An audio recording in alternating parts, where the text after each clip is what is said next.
PYQ series कर रहे हैं। ये यूपी पीसीएस का पेपर कर रहे हैं ये, क्योंकि जो पीसीएस के पेपर होते हैं या फिर आईएएस के होते हैं तो उससे रिपीट भी होते रहते हैं। पीसीएस का पेपर अदर स्टेट में भी रिपीट हो सकते हैं, जैसे यूपी का बिहार में, झारखंड में, राजस्थान, उत्तराखंड, इन सब में, या फिर उसी पीसीएस में रिपीट हो सकते हैं। ठीक है, या आसपास से भी क्वेश्चन पूछे जा सकते हैं। ये 2012 का पेपर है। ठीक है, इसी को करेंगे, ये फुल लेंथ वाइज करेंगे और सेक्शन वाइज भी हम लोगों ने किया है काफ़ी। हिस्ट्री कंप्लीट है, ज्योग्राफी कंप्लीट है, केमिस्ट्री भी किया है हम लोगों ने, और पॉलिटी भी कंप्लीट किया हुआ है। तो वो सभी प्लेलिस्ट में अवेलेबल है, उन सबको देख सकते हैं। और ये बिहार पीसीएस का भी लगभग हम लोगों ने 16-17 फुल लेंथ वाइज कर लिया है, वो जो कि प्लेलिस्ट में अवेलेबल है। ठीक है, और अभी पीसीएस का भी, ये यूपी का भी लगभग 5 साल का पेपर हम लोगों ने कर चुका हूँ, मतलब कर लिए हैं हम लोगों ने। चलिए स्टार्ट करते हैं। ये सूची 1 को सूची 2 से मिलान करना है। तो मांडा कहाँ है? मांडा हड़प्पीय स्थल है। हड़प्पीय स्थल और स्थिति कहाँ पे है? तो मांडा जो है वो है जम्मू कश्मीर में। मांडा कहाँ है? जम्मू कश्मीर में है। दायमाबाद कहाँ है? तो दायमाबाद जो है महाराष्ट्र में है, दायमाबाद। और कालीबंगा जो है कहाँ पे है? तो कालीबंगा राजस्थान में है और राखीगढ़ी हरियाणा में है। ठीक है, ध्यान रखेंगे। मांडा जम्मू कश्मीर, दायमाबाद महाराष्ट्र, कालीबंगा राजस्थान, राखीगढ़ी हरियाणा। ये काफ़ी बार रिपीट होता है, तो इसको ध्यान रखेंगे। ए का, तीसरा बी का, चौथा सी का, पहला और डी का दूसरा, सी आंसर हो जाएगा। ध्यान रखेंगे इसको।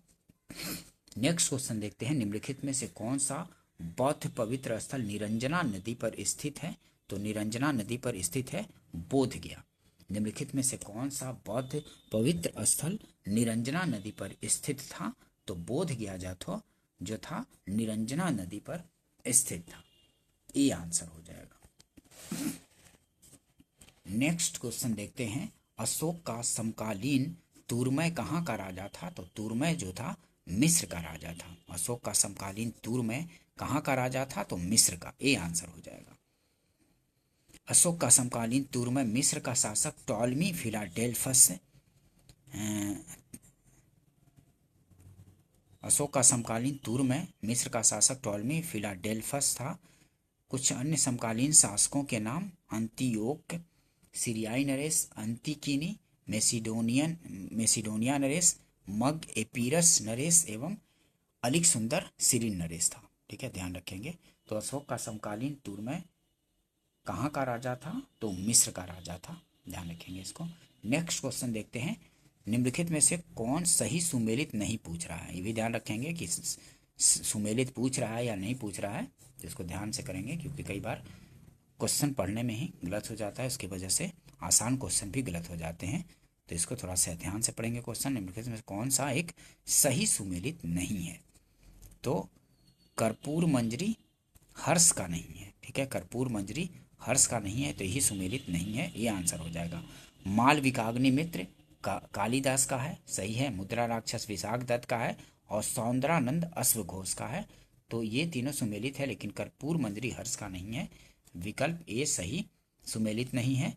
मालविकाग्निमित्र कालिदास रचित संस्कृत नाटक और मुद्रा राक्षस संस्कृत का ऐतिहासिक नाटक जिसके रचयिता विशाख दत्त हैं, तथा सौंदरानंद के लेखक अश्वघोष हैं, परंतु कर्पूर मंजरी के लेखक राजशेखर हैं। ठीक है, कर्पूर मंजरी के लेखक जो है राजशेखर हैं। ध्यान रखेंगे इसको। नेक्स्ट क्वेश्चन देखते हैं। निम्नलिखित में से कौन जहांगीरी चित्रकार थे? तो जहांगीरी चित्रकार कौन थे? तो अबुल हसन और अकारिजा थे अबुल हसन और अकारिजा, ये थे जहांगीरी चित्रकार। अबुल हसन और अकारिजा जहांगीरी चित्रकार थे।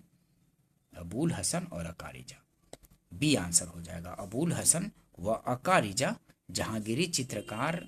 ये चित्रकारी के चित्रकारों में से थे। अब्दुल समद और मीर सैयद अली अकबर कालीन चित्रकार थे। अब्दुल समद और मीर सैयद अली अकबर कालीन चित्रकार थे। नेक्स्ट क्वेश्चन देखते हैं।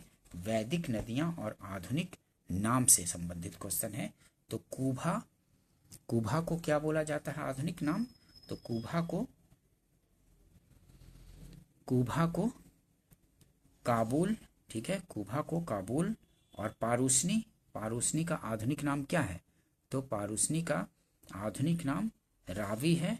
सदानीरा का आधुनिक नाम गंडक है। और सतुद्री का आधुनिक नाम सतलज है। ठीक है, सतलज। ए का दूसरा, बी का तीसरा, और सी का पहला और डी का चौथा, तो बी आंसर हो जाएगा। ठीक है, कुबा, काबुल, पारूसनी, रावी, सदानीरा, गंडक, सतुद्री, सतलज। नेक्स्ट क्वेश्चन देखते हैं। निम्नलिखित में से कौन महाभारत के तेलुगु अनुवादों के लिए विख्यात हैं? तो तेलुगु अनुवादों के लिए विख्यात हैं कौन कौन? तो कुट्टन और नन्नय। ये कुट्टन, ये नहीं, नन्नय और तिक्कन। ठीक है, नन्नय और तिक्कन, 3 और 4 हो जाएगा। तेलुगु अनुवादों के लिए, महाभारत के तेलुगु अनुवादों के लिए विख्यात है कौन कौन? निम्नलिखित में से कौन महाभारत के तेलुगु अनुवादों के लिए विख्यात है? तो नन्नय और तिक्कन जो है ये महाभारत के तेलुगु अनुवादों के लिए विख्यात है।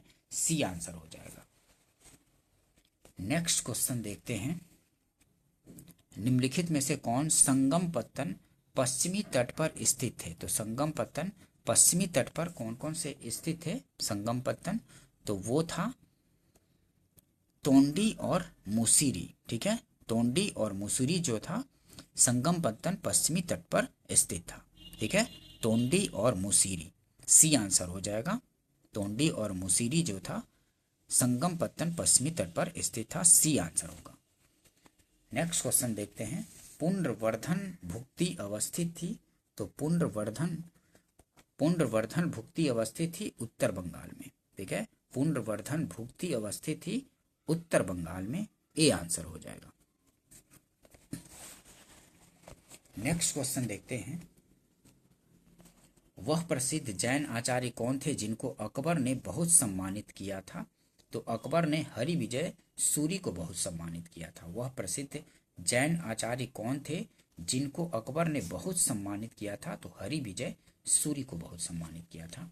नेक्स्ट क्वेश्चन देखते हैं। किसके सिक्कों पर बगदाद के अंतिम खलीफा का नाम सर्वप्रथम अंकित हुआ है? तो अलाउद्दीन मसूद शाह का। ठीक है, किसके सिक्कों पर बगदाद के अंतिम खलीफा का नाम सर्वप्रथम अंकित हुआ? तो अलाउद्दीन मसूद शाह का। डी आंसर हो जाएगा। नेक्स्ट क्वेश्चन देखते हैं। राजा राम मोहन राय को राजा की उपाधि किसने दी थी? तो अकबर द्वितीय ने दी थी। ये क्वेश्चन काफी बार रिपीट होता है कि राजा राम मोहन राय को राजा की उपाधि किसने दी थी? तो अकबर द्वितीय ने दी थी। बी आंसर हो जाएगा। देखिए, आधुनिक भारत के पिता कहे जाने वाले राजा राम मोहन राय 18वीं सदी के प्रसिद्ध सामाजिक एवं शैक्षणिक सुधारक थे। इन्होंने सती प्रथा, जाति प्रथा, बाल विवाह जैसे कुप्रथाओं का अंत करने में महत्वपूर्ण भूमिका निभाई। मुगल बादशाह अकबर द्वितीय ने इन्हें राजा की उपाधि से सम्मानित किया था। नेक्स्ट क्वेश्चन देखते हैं। औरंगजेब की मृत्यु के समय मराठा नेतृत्व किसके हाथों में था? तो औरंगजेब की मृत्यु के समय मराठा नेतृत्व जो था ताराबाई के हाथों में था। ये भी काफी बार पूछा जाता है कि औरंगजेब की मृत्यु के समय मराठा नेतृत्व किसके हाथों में था? तो ताराबाई के हाथों में था। डी आंसर हो जाएगा। ध्यान रखेंगे इसको। नेक्स्ट क्वेश्चन देखेंगे। दोस्तों, अगर सेशन पसंद आ रहा हो तो इसको लाइक कर दीजिए और अपने फ्रेंड सर्किल में शेयर भी कर दीजिए चाहते हैं तो, और चैनल को सब्सक्राइब भी कर लीजिए ताकि इस तरह की इंपॉर्टेंट वीडियो कभी भी डालूं तो आपको मिल सके और आप अपनी तैयारी को और भी बेहतर कर सकें। ठीक है दोस्तों, चलिए बढ़ते हैं आगे। वह चोल राजा कौन था जिसने श्रीलंका को पूर्ण स्वतंत्रता दी और सिंहल राजकुमार के साथ अपनी पुत्री का विवाह कर दिया था? तो वो थे कुलोत्तुंग प्रथम थे।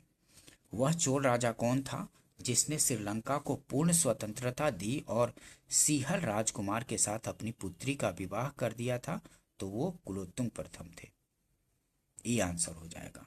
कुलोत्तुंग प्रथम ने श्रीलंका को पूर्ण स्वतंत्रता प्रदान की तथा अपनी पुत्री का विवाह सिंहल राजकुमार वीर वीर परेमुल ये वीर वीर परे वीर पेरुमाल के साथ किया था। राजेंद्र प्रथम चोल राजवंश का महान शासक था। उसने गंगईकोंड की उपाधि धारण की तथा गंगईकोंड चोलपुरम नामक नगर की स्थापना की। इन्हीं का पुत्र और उत्तराधिकारी राजाधिराज प्रथम हुआ। राजेंद्र ये अधिराजेंद्र चोल राजा वीर राजेंद्र चोल का पुत्र था और चोल मंडल का बहुत कम समय के लिए शासक हुआ था। इसमें से वह चोल राजा कौन था जिसने श्रीलंका को पूर्ण स्वतंत्रता दी थी? तो वो था कुलोत्तुंग प्रथम। सिंहल राजकुमार के साथ अपनी पुत्री का विवाह भी किए थे कुलोत्तुंग प्रथम ने। नेक्स्ट क्वेश्चन देखते हैं, समाचार पत्र और भाषा कौन सी भाषा में लिखा गया है? कौन सा समाचार पत्र? तो भारत मित्र जो है किस भाषा में? तो भारत मित्र जो है हिंदी भाषा में लिखा गया है। भारत मित्र हिंदी भाषा में, और राष्ट्रमत जो है मराठी भाषा में राष्ट्रमत, और प्रजामित्र जो है प्रजामित्र गुजराती में, और नायक जो है नायक बंगाली में है, नायक बंगाली में। ठीक है, तो ए का तीसरा, बी का चौथा, सी का दूसरा, डी का पहला, सी आंसर हो जाएगा। भारत मित्र हिंदी में, राष्ट्रमत मराठी में, प्रजामित्र गुजराती और नायक बंगाली में। नेक्स्ट क्वेश्चन देखते हैं, 1937 के चुनाव के पश्चात यूपी में गठित मंत्रिमंडल में किसको वित्त विभाग सौंपा गया था? तो रफ़ी अहमद की दवाई को सौंपा गया था। 1937 के चुनाव के पश्चात यूपी में गठित मंत्रिमंडल में किसको वित्त विभाग? तो रफ़ी अहमद की दवाई को यूपी में वित्त विभाग सौंपा गया था। बी आंसर हो जाएगा। नेक्स्ट क्वेश्चन देखते हैं, निम्नलिखित में से किन आंदोलनों ने महिलाओं को घर की चारदीवारी से बाहर निकाला था? तो इनमें से किसने किस आंदोलन ने महिलाओं को घर की चारदीवारी से बाहर निकाला था? तो स्वदेशी आंदोलन, इसने भी, होम रूल आंदोलन भी, असहयोग भी और सविनय अवज्ञा आंदोलन भी, इन सभी ने महिलाओं को घर की चारदीवारी से बाहर निकाला था। तो डी आंसर हो जाएगा। 1 2 3 4 सभी ने। देखिए एक्सप्लेनेशन, स्वदेशी आंदोलन 1905, बंगाल विभाजन के विरुद्ध जो स्वदेशी आंदोलन हुआ था वही है स्वदेशी आंदोलन 1905। होम रूल आंदोलन 1915-16 के आसपास हुआ था। और असहयोग आंदोलन 1920 में, सविनय अवज्ञा आंदोलन 1930 ने महिलाओं को जो अब तक घर की चारदीवारी के अंदर ही सीमित थी बाहर निकलने का अवसर प्रदान किया तथा महिलाओं ने इन आंदोलन में बढ़ चढ़ कर हिस्सा लिया था। ध्यान रखेंगे। नेक्स्ट क्वेश्चन देखते हैं, वे राष्ट्रीय नेता कौन थे जो 1925 में सेंट्रल लेजिस्लेटिव असेंबली के अध्यक्ष निर्वाचित हुए थे? वो थे विट्ठल भाई पटेल थे। ठीक है, ये भी काफ़ी इंपॉर्टेंट क्वेश्चन है कि वे राष्ट्रीय नेता कौन थे जो 1925 में सेंट्रल लेजिस्लेटिव असेंबली के अध्यक्ष निर्वाचित हुए थे? तो वो थे विट्ठल भाई पटेल। डी आंसर हो जाएगा। कांग्रेस